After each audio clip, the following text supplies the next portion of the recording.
नमस्कार बंधुरा जेनिस रायर किचेने आपनादेर सकलके स्वागत जानाई।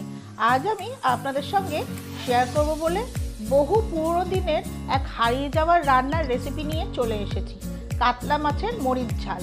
आपनारा भिडियोटा देखुन, यदि भिडियोटा आपनादेर भालो लेगे थाके लाइक शेयर कमेंटेर अनुरोध रइल।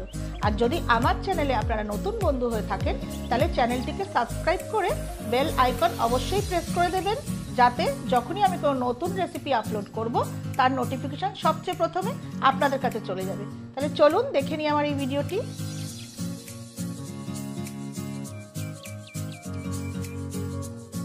কাতলা মাছের মরিচ ঝাল বানানোর জন্য আমি নিয়েছি 3 পিস কাতলা মাছের পেটি।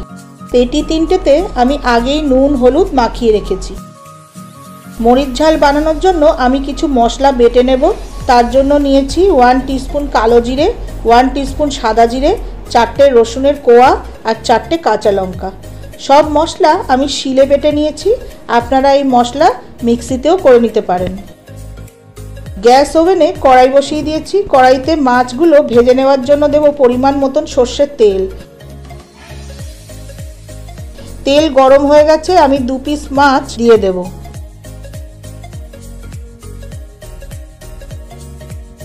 মাছের এক পাশ ভাজা হয়ে গেছে, উল্টে দেব। মাছের দুপাশই উল্টে পাল্টে ভাজা হয়ে গেছে, তুলে নেব। আরও এক পিস মাছ আমি একইভাবে ভেজে তুলে নেব। সব মাছ ভেজে তুলে নেওয়া হয়ে গেছে। ওই মাছ ভাজার তেলের মধ্যেই ফোড়নের জন্য দেব একটা তেজপাতা, একটা শুকনো লঙ্কা, 3টে ছোট এলাচ, একটা দারচিনির টুকরো। ফোড়ন ভেজে সুন্দর গন্ধ বেরিয়ে গেছে, আমি দিয়ে দেব বেটে রাখা কালো জিরে, সাদা জিরে, রসুন আর কাঁচা লঙ্কা বাটা। মশলা কষাবো। এই পর্যায়ে আমি গ্যাসের ফ্লেমটাকে মিডিয়ামে রেখেছি। আমি গুঁড়ো মশলাগুলো দিয়ে দেব। স্বাদ অনুসারে নুন, হাফ টিস্পুন হলুদ গুঁড়ো, হাফ টিস্পুন লঙ্কার গুঁড়ো, হাফ টিস্পুন গোলমরিচ গুঁড়ো, 1 টিস্পুন ধনে গুঁড়ো। স্বাদের জন্য দেব সামান্য চিনি। সব কিছু একসঙ্গে কষাবো।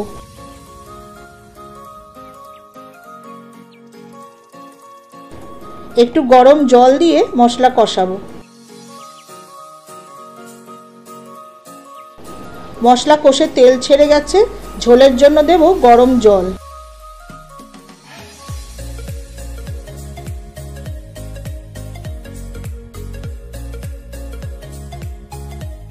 ঝোল ফুটে গেছে, আমি ভেজে রাখা মাছগুলো দিয়ে দেব।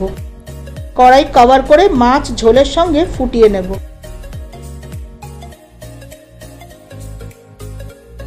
কভার খুলে দেখে নেব। ঝোল ফুটে মাখো মাখো হয়ে গেছে, আমি মাছগুলো উল্টে দেব। কাতলা মাছের মরিচ ঝাল অলমোস্ট ডান। শেষে আমি দেব 3টে চেরা কাঁচা লঙ্কা। ঝোল ফুটিয়ে নেব। খুব সুন্দর গন্ধ বেরিয়েছে বন্ধুরা। মরিচ ঝাল আমার একদম রেডি। গ্যাস ওভেন বন্ধ করে কড়াই কভার করে কিছুক্ষণ রেখে কাতলা মাছের মরিচ ঝাল আমি প্লেট করব।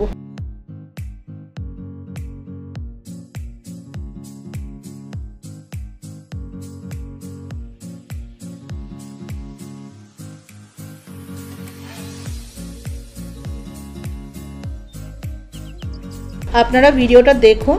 যেভাবে আমি খুব সুস্বাদু কাতলা মাছের মরিচ ঝাল আপনাদের রান্না করে দেখালাম, ঠিক একইভাবে একবার এই রান্নাটা আপনাদের বাড়িতে আপনারা করে খেয়ে দেখুন, আপনাদের খুব ভালো লাগবে। এই রকম নানা ধরনের রেসিপির জন্য আপনারা আমার চ্যানেলের সঙ্গে যুক্ত থাকুন আর আগের ভিডিওটি দেখার জন্য ডান দিকে থাম্বনেইলে ক্লিক করুন।